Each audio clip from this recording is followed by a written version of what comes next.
Sejam muito bem-vindos ao nosso canal. No vídeo de hoje temos aquele vídeo um pouco diferente do que normalmente a gente publica no canal, mas também é um vídeo muito aguardado por vocês, que é a nossa carteira do canal, onde a gente faz as alocações e vai acompanhando a evolução da carteira, a evolução dos rendimentos ao longo do tempo.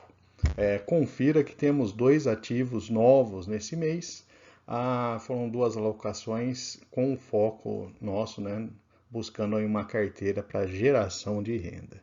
Se o vídeo ajudar em seus estudos, fique à vontade para curtir, compartilhar e se inscrever em nosso canal.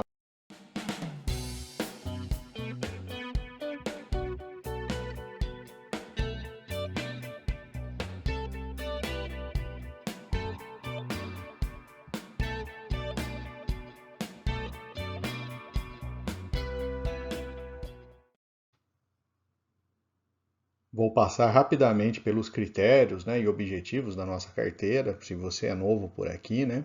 O objetivo é a carteira para geração de renda complementar daqui a 10 anos, né? Então a gente tem como critérios a diversificação, buscando vários ativos. Estamos no começo, né? Então temos principalmente um foco concentrado em fundos imobiliários e ações no Brasil.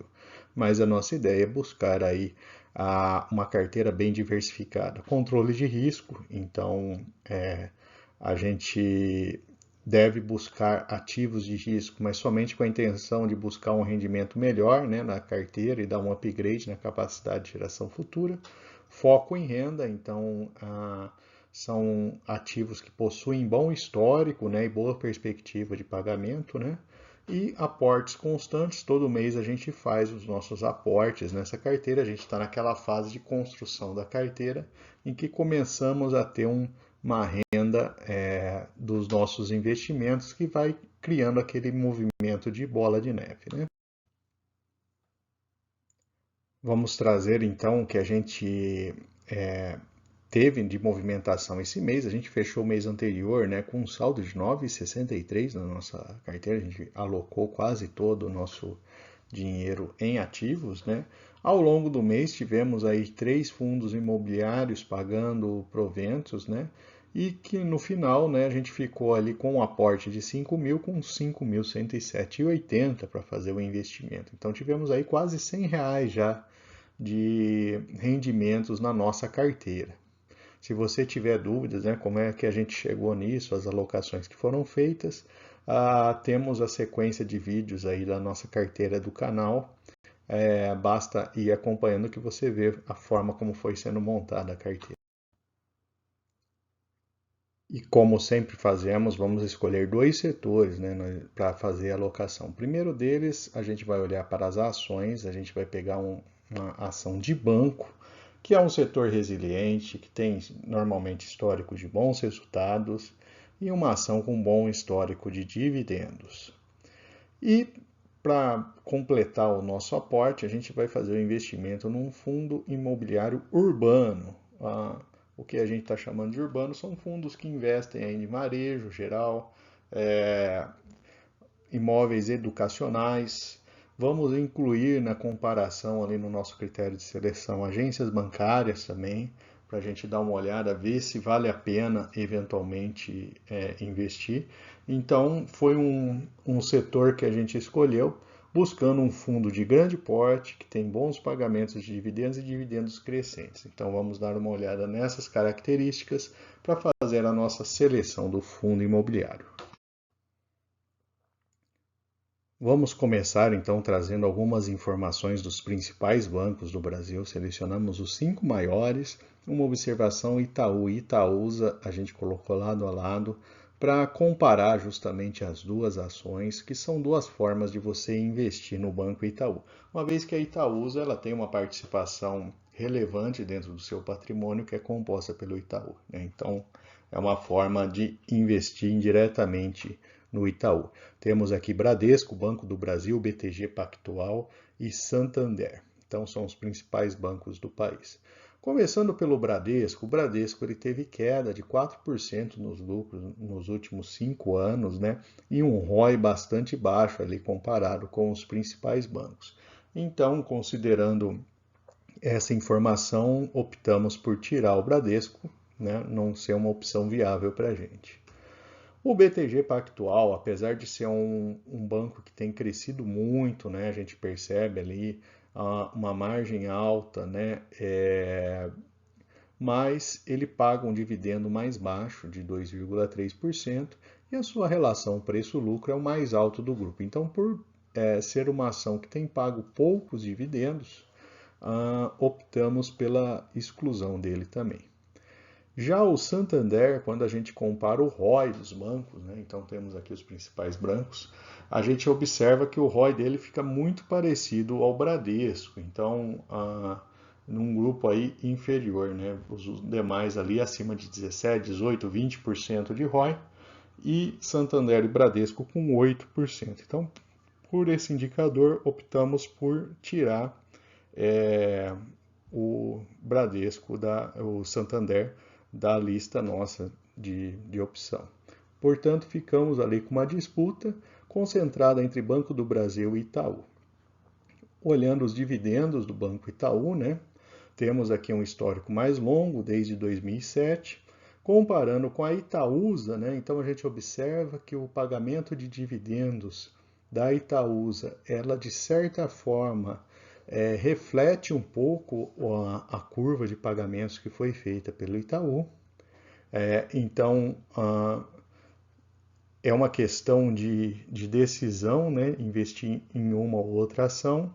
Nesse caso aí, se a gente tiver que optar, vamos optar pela Itaúsa, que é uma ação que está com um dividend yield mais alto, ou seja, nesse momento o preço, né, da Itaúsa seria como se eu estivesse comprando a ação do Itaú com um certo desconto. Agora vamos comparar o Itaú com o Banco do Brasil. E aí a gente observa aí uma diferença, né? O Itaú ele apresentou ali um resultado melhor em 2019, né? Pouco antes ali da pandemia. Já o Banco do Brasil ele veio num patamar mais baixo de lucros e nesses dois últimos anos ele conseguiu pagar dividendos muito bons. Mas o meu receio em relação ao Banco do Itaú, o Banco do Brasil é o sócio, né? Ele tem bons resultados, está registrando nesses últimos anos excelentes resultados, mas por ser um banco que a cada 4 anos a gente pode mudar a administração, né, e começarmos a ter efeitos aí de má gestão em cima do banco, eu acredito nesse momento que o Itaú seja uma opção interessante, até porque historicamente a gente observa que nesses últimos anos, né, o dividendo dele não foi excepcional, né? Então, eventualmente, alguma melhora de condição econômica, alguma melhora de resultado pode fazer com que o Itaú pague dividendos mais altos do que está pagando agora. Compensação, o Banco do Brasil me parece que ele está no seu melhor momento agora, né? Depois de um trabalho aí bastante interessante feito com o banco, mas a partir daqui para frente, né, eu tenho sinceramente dúvidas se o Banco do Brasil irá performar bem. Então, trazendo uma visão rápida dos resultados da Itaúsa, né? Então, olhando os 9 meses de 2023 comparados com 2022, a gente teve um lucro líquido bastante estável, crescimento de 1,3%. A capitalização de mercado cresceu 2,3%, então é uma ação que tem um comportamento até bem estável, né? Abrindo aqui o resultado, né? Então a gente tem 10,5 bi de lucro, né? Nos 9 meses de 2023 no setor financeiro, a gente tem quase 9,5 basicamente do Itaú. Como eu disse, né, a participação do Itaú é muito relevante. Tem uma parcela ainda da XP, né? A Itaú ela está movimentando o seu portfólio, se desfazendo das ações da XP. Ela entrou recentemente na CCR, então ela está dando uma certa diversificação. A gente tem, fora do setor financeiro, né, a gente tem a Alpargatas, a Dexco, Grupo CCR, a Egea Saneamento, né, que é a empresa lá de saneamento do Rio, Copa Energia e Transportadora de Gás, né, NTS. Então ela tem uma parcela, né, pequena, né, é um Itaú com mais algumas empresas ali diversificadas, né? A gente vê que o resultado do Itaú ele subiu 14% esse ano em relação ao ano passado, então é um bom resultado ali, né? Os proventos recebidos pela Itaúsa, né? Então a gente observa ali a participação do Itaú é bastante relevante, né? Dentro dessa carteira, né? Aqui temos uma ideia, né, patrimonial, então valor de mercado de 99 bi a participação do Itaú, de 109 que é a Itaúsa. E aí observe que o valor de mercado aqui computado está com 87 bi. Então a gente estaria como se estivesse comprando uma participação nessas empresas com esse desconto aí proporcional. Alguns destaques, né? A Itaúsa ela responde por 37% das ações do Itaú, ela tem 49% da Copa Energia, 37% da Dexco e 29% da Alpargatas. E uma participação de 10% na CCR foi adquirida recentemente. Essa participação de 2,69% na XP, né, a empresa ela tem, depender do momento ali, né, tem se desfeito dessas ações. Então, aqui trazendo os resultados do Itaú, né, a gente tem como resultados o produto bancário, crescimento de 10%, né, e margem financeira gerencial 13,9%, comparando os 9 meses. Então, é um banco que tem apresentado resultados crescentes e, de certa forma, esses resultados, em algum momento, eles vão se transformar em dividendos da Itaúsa. Neste gráfico temos a evolução, então, do pagamento de dividendos da Itaúsa, né, em relação aos seus resultados. A gente observa que nos anos de 17, 18, 19, né, o payout foi bastante elevado, então a empresa estava sem opções de investimento. E aí, a partir de 2020, ele tem praticado um payout bastante baixo, ou seja, a empresa está investindo em negócios buscando aí rentabilizar no futuro. Então, essa a aposta, de certa forma, né? No momento lá na frente, já que estamos olhando um investimento de mais longo prazo, a expectativa é que a Itaúsa retome aí o pagamento de dividendos, né? A um patamar mais elevado. Esses são os principais indicadores, então dividend yield de 6,9%, relação preço-lucro de 7%. No nosso entendimento, né, observando esses indicadores, parece estar num valor relativamente justo, né? Endividamento, a empresa tem uma dívida líquida EBITDA de 0,17, praticamente irrelevante, né? As margens bastante altas e o ROI ele de 17,3%. Né? A Itaúsa ela cresceu receita e cresceu lucro nos últimos 5 anos. Então, esse foi o motivo aí de a gente escolher a Itaúsa para ser a representante do setor financeiro dentro da nossa carteira. Vamos agora para a nossa seção aqui do fundo imobiliário, então a escolha do nosso fundo imobiliário na área urbana. Selecionamos 4 fundos imobiliários, o HGR1, que é voltado aí para grandes supermercados, hipermercados. O Alianza, né, ele tem uma característica mais mista, né, vamos desde data center, tem escritório, tem galpão logístico, mas também tem varejo. O RBVA11 focado no varejo e o TVRI11, que é o antigo BBPO11, que é um fundo focado em locação de agências bancárias para o Banco do Brasil. É um fundo que sofreu muito durante a pandemia, mas vamos avaliar os seus números e ver se eventualmente ele teria condições de ser uma opção de investimento.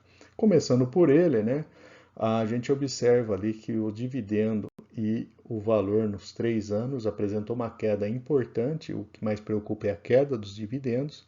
De fato, o Banco do Brasil renegociou esses contratos de locação, inclusive tem alguns imóveis ali que não foram locados, por isso ele tem vacância também. Antigamente era um fundo, até 2019, um fundo que estava 100% vacância zero, né? 100% dos seus imóveis ocupados pelo Banco do Brasil. Já o fundo da Rio Bravo, ele tem duas características aí que não são muito interessantes. Ele tem um nível mais baixo de liquidez desse grupo, né? Mas é um baixo alto até, né? Próximo de 1 milhão por dia, então não seria uma preocupação tão grande. Mas em compensação, ele também tem um nível de vacância bastante elevado. E já o Alianza, ele é um fundo que está com uma dívida bastante alta nesse momento, né? Então observa ali que o HGRU ele tem uma dívida de 90, mais um patrimônio de 2,3. Já o Alianza é 270 contra 1,1 de patrimônio. E aí com essas condições a gente acaba optando pelo HGRU 11. Então vamos ver os detalhes desse fundo. Neste gráfico a gente tem a evolução da cota ao longo de 5 anos, né? Então ele teve uma redução importante, depois até 2021 veio caindo, até meados de 2021, final do ano. Depois ele retomou aí um processo de valorização da cota. Esse é o pagamento de dividendos ali no período, né? Então a gente tem aí um leve aumento da sua distribuição mensal, com alguns picos que são causados justamente pela gestão do portfólio do fundo, né? Em que ele faz venda de imóveis e apura lucro dessa operação, né? Então ele tem uma cota de mercado aí na casa de R$ 129, a 2,4 bi de valor e um rendimento de 0,85 por cota, né? Ao valor médio aí de R$ 4.464 por metro quadrado.